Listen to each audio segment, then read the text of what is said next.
I want you guys to understand what I mean when I say ninaamini itabadilika. In short, I believe it will change. I'm actually serious when I say I believe in change and I believe that Kenya will change. I know most of you have lost hope. Wengi wenu mmetafuta kazi hamjawahi kupata. Wengine mmefunga biashara zenu. Wengine mmepoteza mali yenu. You've lost your plots. You've lost your pickup. Ile vitu ulitengeneza yote imepotea. And so most of you don't have hope that there is anything that will happen in Kenya because of how things are going. You know, we have a president that owns parliament, and we should be worried that the president was able to pass that motion by 281 MPs. It shows that anaweza pitisha kitu yote, including a state of emergency. So it means anything he wants can pass through parliament with an overwhelming majority, and that's a very dangerous thing kwa sababu inamaanisha there are no checks and balances. Most of you have given up hope because even when you look at some of the decisions that come from our court, unapata some of the decisions are actually rolling us backwards. But why do I believe that Kenya will change? Mimi ninaamini itabadilika. Ninaamini itabadilika because Kenyans have started changing. You know, the biggest problem has always been the citizens. Shida ambayo imekuanga Kenya sio viongozi, ni Wakenya wenyewe. Wakenya wenyewe kwa sababu ya ukabila, kusema huyu ni mtu wetu, huyu ni mtu wa kabila yetu, yeye ndiye atatusaidia. Lakini Wakenya wengi, if you look even at the random views from public participation, most of the people, they have gotten over tribalism. And most are coming out of tribalism. The other thing is, most Kenyans wamefika mahali yenye sahi itakuwa ngumu sana to bribe them during elections. They have seen how much pain bribery causes to them. Mtu anawanunulia leso, anawapea mwavuli, yeah, and they've started seeing how it is affecting their life, how we get bad leadership. Mimi chenye naweza waambia from where I am in my rest and holiday, this is what I can tell you. Bad leaders come from bad citizens. Na mpaka sisi wenyewe tubadilishe vile tunafanya vitu vyetu, we will not see change. Well, Bosco amefika. Hello, say hi to Kenyans. Say hello. Sema hello. All right, so bad leaders come from bad citizens. They come from bad citizens because kama wewe ni mtu unauza maziwa na unaweka maji kwa maziwa ili maziwa ikuwe mingi, inamaanisha kwamba ukipewa UMCA you become a bigger thief. Kama wewe ni conductor wa matatu na mtu anakupatia 1,000, unamwambia umenipea 100 because hutaki kurudisha change. Ama kama wewe unauzanga TV fake Luthuli na unasema hii ni original na unajua ni fake, it means ukifanya biashara yako ya kuuza electronics na upate pesa na uende usimame kiti ya ubunge, it means we are expecting a very corrupt member of parliament. If you are an employee, umeandikwa na kampuni na unaibia kampuni, you are already stealing from your employer.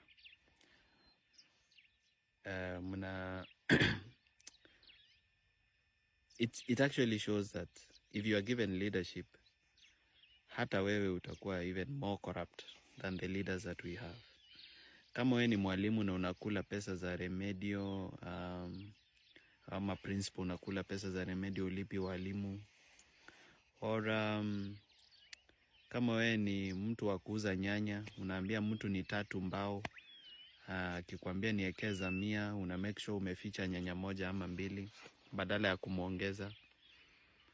Kama wewe ni mechanic, umeletewa gari utengeneze, unangoa mafla ya client alafu unasema sio wewe.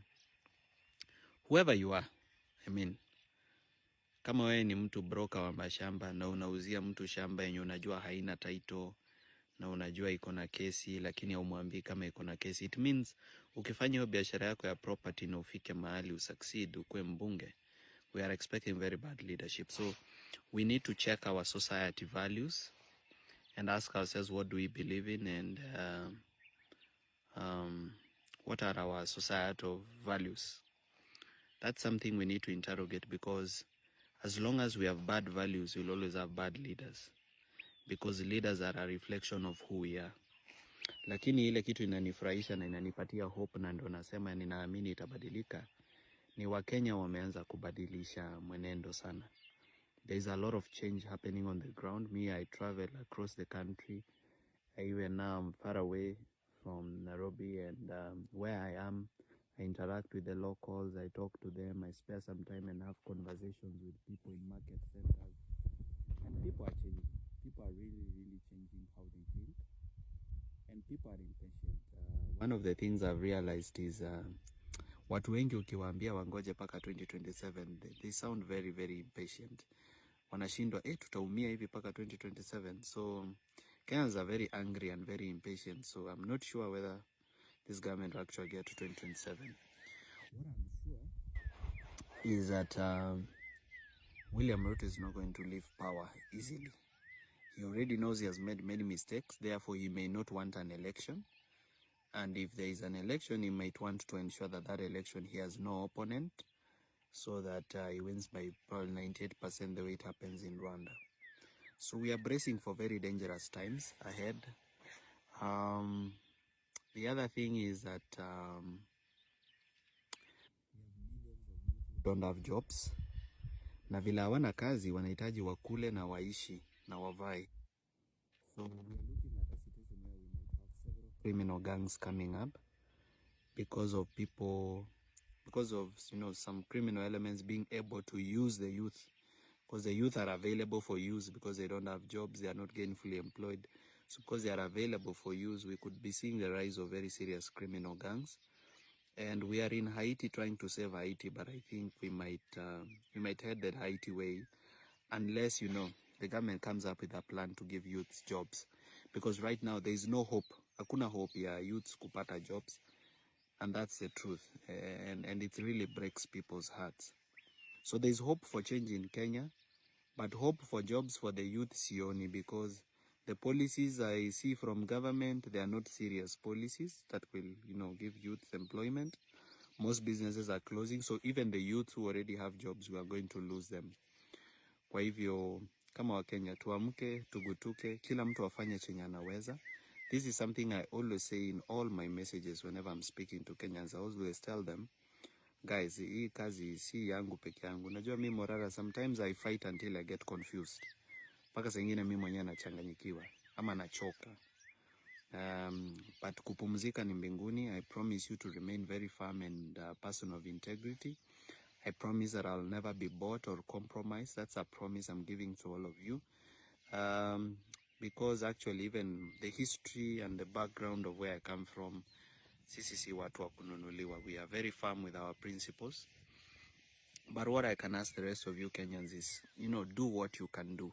For the diaspora, the most you can do is make sure, as your people at home wanawaitisha pesa for this and that, you attach conditions. The same way US ikitupea pesa huwa ina attach conditions to it.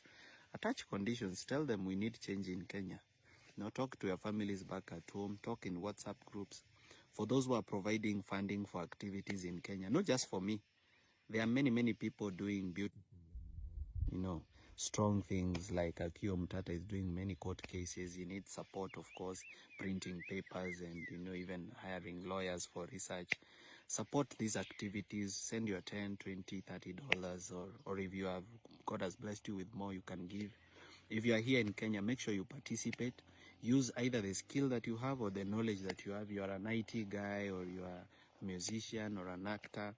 Make sure you use that talent or skill that God has given you or that you learned in school to effect change. Kwa hivyo usijione kama mdogo na usijibelittle. With your little, circle or with your little influence, there's a lot that you can do. Otherwise, I wish you well. Muwe na weekend njema, na wapenda na wajali. Please don't forget me in your prayers.